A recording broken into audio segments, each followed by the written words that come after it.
بذكر الله ترتاح القلوب وتنزاح المتاعب والكروب.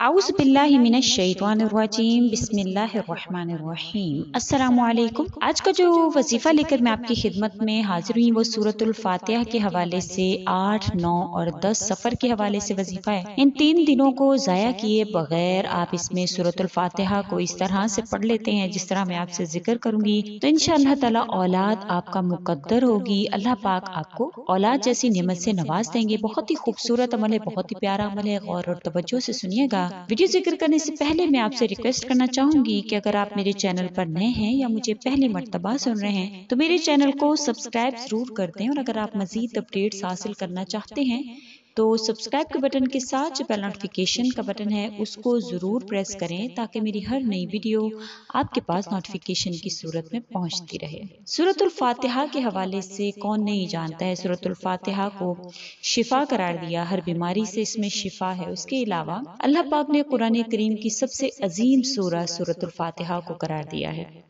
جو بھی انسان اس کے ذریعہ سے اللہ سے مدد مانگتا ہے تو اللہ تعالیٰ اس کی مدد فرماتے ہیں، لیکن اس میں شرط اول یہ ہے کہ اس کے الفاظوں پر غور اور توجہ کرتے ہوئے اگر کوئی انسان مانگتا ہے تو اللہ تعالیٰ اس کو ہر وہ چیز عطا فرماتے ہیں جو وہ اللہ سے طلب کرتا ہے، کیونکہ اس سورہ کو حاجات کے پورا ہونے کے حوالے سے کہا جاتا ہے کہ جو بھی انسان اس کو پڑھتا ہے تو اللہ تعالیٰ اس کی ہر حاجت کو پورا فرماتے ہیں۔ جیسے کہ اللہ پاک فرماتے ہیں کہ الحمدللہ رب العالمین، کہ سب طرح کی تعریف اللہ ہی کے لیے ہے جو رب ہے تمام مخلوقات کا۔ تو اس چیز کی اس میں نفی ہو گئی کہ اللہ پاک ہر انسان کی سنتے ہیں، خواہ وہ کیسا ہی کیوں نہ ہو۔ تو تمام مخلوقات کا رب صرف اور صرف اللہ کی ذات ہے، اور اسی کی تعریف ہے کہ وہ ہر چیز کو دینے پر قادر ہے۔ الرحمن الرحیم، بہت مہربان، نہایت رحم کرنے والا۔ جو بھی اس کے در پر چلا جاتا ہے تو اللہ پاک اس سے مہربانی سے پیش آتے ہیں اور اس کے ساتھ رحم کا معاملہ فرماتے ہیں، یعنی جو گزارش اللہ کے سامنے رکھے گا تو اللہ تعالیٰ اس کو مہربانی سے سنیں گے بھی اور سن کر اس پر رحم بھی فرمائیں گے۔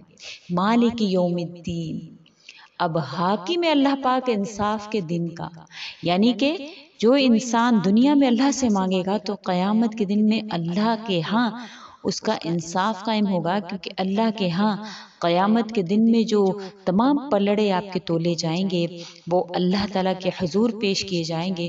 تو دنیا میں اگر بچ کر چلیں گے، اللہ کی راہ پر چلیں گے تو انشاءاللہ انصاف کے دن میں بھی ہم ثابت قدم رہیں گے اور ان لوگوں میں شامل ہوں گے جن کو اللہ پاک انعام یافتہ بنا دیں گے۔ اللہ ایاک نعبد و ایاک نستعین، تیری ہی عبادت کرتے ہیں اللہ پاک اور تجھ ہی سے مدد مانگتے ہیں۔ اللہ پاک تلقین فرما رہے ہیں انسان کو کہ دیکھو اگر میری مدد چاہیے، میرے ساتھ تم تعلق ایسا قائم کرو کہ صرف میری عبادت کرو اور مجھ ہی سے مدد مانگو، اور ایسا ایمان اسی شخص کا ہو سکتا ہے جو کہ مومن ہو اور اللہ پاک سے ہی مانگنے والا ہو۔ تو اللہ تعالیٰ اس عظیم سورہ میں ہمیں زندگی گزارنے کے سلیقے سکھا رہے ہیں۔ اب اس پر جو انسان چلے گا تو اللہ تعالیٰ اس کی ہر حاجت کو پورا فرماتے ہیں۔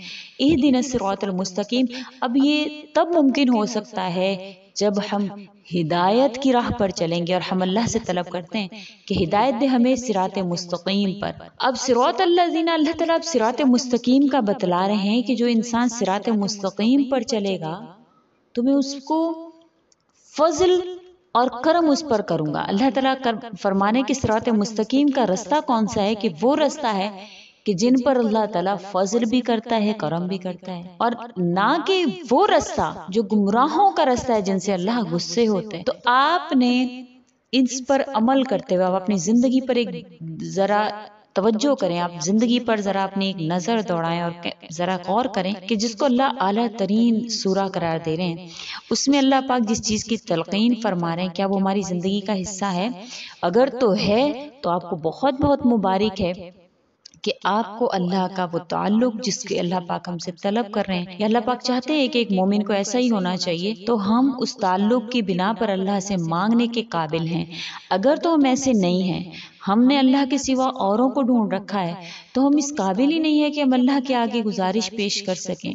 تو پھر ہم اللہ سے کیوں یہ گلے شکوے کرتے ہیں؟ تو آپ نے اس قسم کی جو آپ کے رجحانات ہیں اور لوگوں کی طرف اس کو ختم کرتے ہوئے سورۃ الفاتحہ کا یہ وظیفہ آج کے دن میں کرنا ہے۔ آپ نے صرف اور صرف 8 مرتبہ سورۃ الفاتحہ کو پڑھنا ہے اور وہیں پر بیٹھنا ہے۔ اور اس کے حوالے سے نبی کریم صلی اللہ علیہ وسلم کی ایک حدیث مبارکہ بھی میں آپ سے ذکر کروں کہ نبی کریم صلی اللہ علیہ وسلم کا ارشاد مبارک ہے کہ جو شخص وضو کرے اچھی طرح سے اور یعنی کہ سنتوں اور آداب کی پوری رعایت رکھتے ہوئے، جیسے کہ وضو کرنے کا حکم ہے، پھر اللہ تعالیٰ کے آگے اس چیز کا اقرار کرے کہ یا پاک پروردگار میں گواہی دیتا ہوں کہ آپ کے سوا کوئی معبود نہیں ہے، آپ اکیلے ہیں، آپ کے ساتھ کوئی شریک نہیں ہے، اور میں گواہی دیتا ہوں کہ اللہ کے رسول محمد صلی اللہ علیہ وسلم آپ کے بندے بھی ہیں اور رسول بھی ہیں۔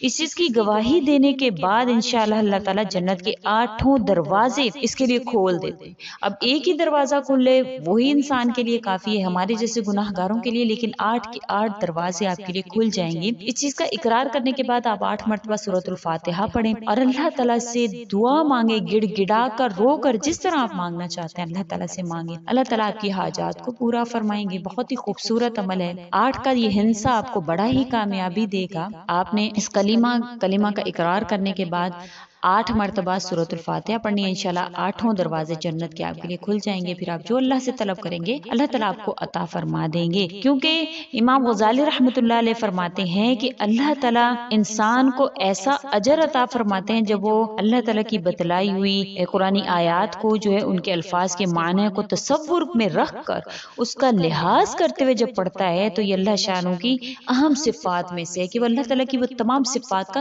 اقرار کر رہا ہے۔ اب آپ نے سورۃ الفاتحہ کے ان تمام الفاظ پر غور بھی کرنا ہے اور ان کی اللہ کی ان صفات پر توجہ کرتے ہوئے، اللہ کی ان صفات کو مانتے ہوئے کہ بے شک اللہ پاک آپ ہی فضل کرتے ہیں۔ ہم جب رشک کرتے ہیں ان لوگوں پر جن پر اللہ کا فضل ہو رہا ہوتا ہے، اصل میں اللہ ہی دینے والے ہیں، ہر انسان کو اللہ عطا کرنے والے ہیں۔ کون ہے جو لوگوں کی گودوں میں اولادیں ہیں، کس نے عطا کی ہیں؟ اللہ کی ذات نے عطا کی ہیں، تو یعنی اللہ ہی ہے۔ تو ان کے الفاظوں پر آپ نے غور کرتے ہوئے اس کو اپنی زندگی کا حصہ بناتے ہوئے آپ نے اللہ سے مانگنا ہے کہ سب تعریفیں اللہ ہی کے لیے ہیں جو رب ہے تمام مخلوقات کا، بہت مہربان، بہت رحم کرنے والا، حاکم ہے انصاف کے دن کا۔ اللہ ہم تیری ہی عبادت کرتے ہیں، تجھی سے مدد مانگتے ہیں، ہدایت دے ہمیں صراط مستقیم پر، ان لوگوں کے راستے پر جن پر تو فضل کرتا ہے، نہ کہ ان لوگوں کے راستے پر جن سے تو گمراہ ہوتا ہے۔ تو آپ دیکھیں گے کہ آپ کی جھولیاں کیسے اللہ بھرتے ہیں۔ امید کرتی ہوں آپ کو میری ویڈیو اچھی لگی ہوگی۔ اگر اچھی لگی ہے تو لائک کیجئے، شیئر کیجئے اور میرے چینل کو سبسکرائب بھی ضرور کر دیں، کیونکہ ہماری کوشش ہے ہمیشہ آپ کے ساتھ ایسے وظائف شیئر کرنے کی جو آپ کو اللہ کے قریب کر دیں اور آپ کی حاجات کو اس طرح سے پورا کروائیں جیسا کہ حق ہے، اللہ کا حق ادا کرتے ہوئے، کیونکہ اللہ پاک قرآن کریم میں گلہ کرتے ہیں انسان کے ساتھ کہ تم نے اللہ کا حق ادا ہی نہیں کیا جس طرح حق ادا کرنے کا حق تھا، جس طرح کہ اللہ کا حق تھا کہ تم ادا کرتے۔ اللہ کا حق تو یہی ہے کہ تمام معبودوں کو جھٹلا کر ہم اللہ سے مانگیں، تمام چیزوں کو جھٹلا کر ہم اللہ کے آگے جھکیں، لیکن ہم ایسا نہیں کرتے۔ ہمیں پریشانی ہوتی ہے تو ہم فوراً لوگوں کی طرف بھاگتے ہیں، ہم پریشانیوں میں اوروں کے طرف دیکھتے ہیں، ہمیں صرف اللہ کی طرف دیکھنا اور اللہ سے مانگنا ہے۔ امید کرتے ہیں کہ آپ اس وظیفہ کو ضرور کریں گے۔ اسی کے ساتھ اجازت چاہوں گی، اللہ حافظ۔